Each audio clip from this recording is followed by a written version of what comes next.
Hey, what's going on guys? So before we get into Gemini Man, I'm just going to talk about Joker real quick because I never actually got to do a full review on that. So yeah. So I saw Joker and I thought it was really good. It actually felt like a breath of fresh air for once because, you know, it's a standalone film, not connected to any other film. You know, it's just one story about a mentally troubled man named Arthur Fleck, disregarded by society, which then results in him becoming the Joker. Oh man, I gotta say, Joaquin Phoenix is fantastic in this film. His acting in the movie is one of the many things that are great about this film. You have the acting, the cinematography, the directing, the music. Like fam, as of right now, it's probably one of my favorite movies of the year. If I'm gonna rank all these Jokers right now, I'm probably still gonna put Ledger at number 1, but Joaquin Phoenix is a close second. You really do see the way he changes from one person to a completely different person throughout the movie. I put Ledger at number 1 still, Joaquin Phoenix at number 2. Third is my boy Mark Hamill, I mean come on. Then Jack Nicholson, and then Cesar Romero. So yeah, if I had to rank them, that would be, you know, my list of Jokers. And yeah, let's just forget about Jared Leto. Yeah.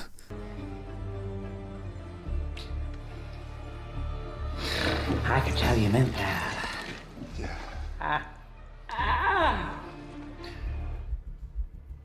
mean, what happened? Your balls drop off? If you haven't seen this film yet, go and see it. But I'm pretty sure if you're watching this, you would have seen it already if you wanted to. But yeah. Anyway, now that that's out of the way, let's talk about Gemini Man. Alright, so a couple days ago I saw Gemini Man and it was alright. It was okay. I had some enjoyment in it, but for the most part, it was not a good movie. It was directed by Ang Lee and the stars are Will Smith and Will Smith. Oh, that's hot. Honestly, the only good thing that I can say about this film is that Will Smith does bring a good performance here as Henry and Jr. Because at least he's actually trying. Everyone else in this film was just so forgettable. The other side characters in this film, I don't even remember their names. They just felt like they were just there to give exposition and that was it.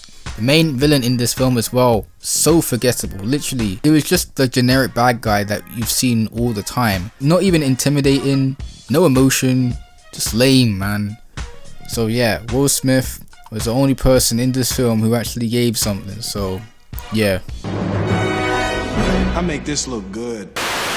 So Gemini Man is about a retired hitman who then gets hunted down by a younger clone of himself. So basically what we have here is I Am Legend Will Smith versus the Fresh Prince. That's hot. Sounds interesting, right? Yeah. Well, it's not. What? Because that's basically it for the story. And I'm being serious, by the way. Literally, it's the same thing that we've seen time and time again. It's very predictable. I saw everything coming. There is like no substance in this movie. Like literally nothing of interest happens. And by the time the movie finishes, you're like, wait, was that it? And the dialogue in this movie, oh my days, the dialogue was so bad it felt like I was seeing some action movie from the 90s or something. Nah, sorry, I need to find this out. Who wrote this? Oh no. No! While Danny kind of forgot about the Iron Fleet and Euron's forces. Oh God! Well, that explains it. Alright, so what about the action? Hopefully that should be great because my boy Ang Lee is directing and... No blood! What? Fam, you think from the director of Crouching Tiger, Hidden Dragon, arguably one of the best martial arts films ever, you know, would actually show the action clearly. Hello? Hello? Anybody home? Look, the choreography itself is fine.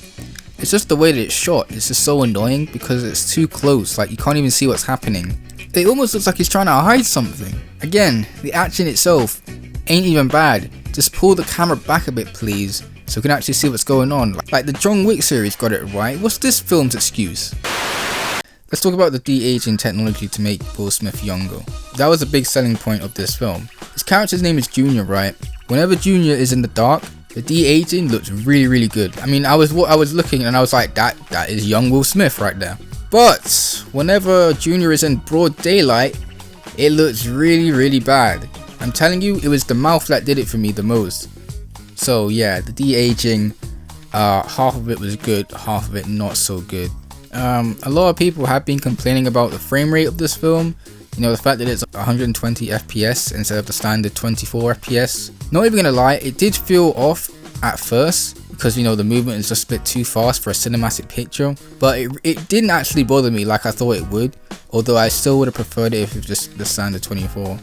But yeah, what can I say, guys? This is one of those movies that you find on TV 25 minutes in when you're skipping through the channels and looking for something to see. Wait, hang on, do people even still do that these days? What I'm trying to say is that Gemini Man is just forgettable. If it had a decent script, it could have been really good with this concept as well, and Ang Lee directing. Like, I expected so much more from this film. So yeah, that was my review of Gemini Man. Really disappointed with this one. I wouldn't recommend paying to see this, but yeah, sorry. But what do we have next? Oh boy, not another one. Alright, I'll try and be optimistic for this one. But yeah, that's it from me today.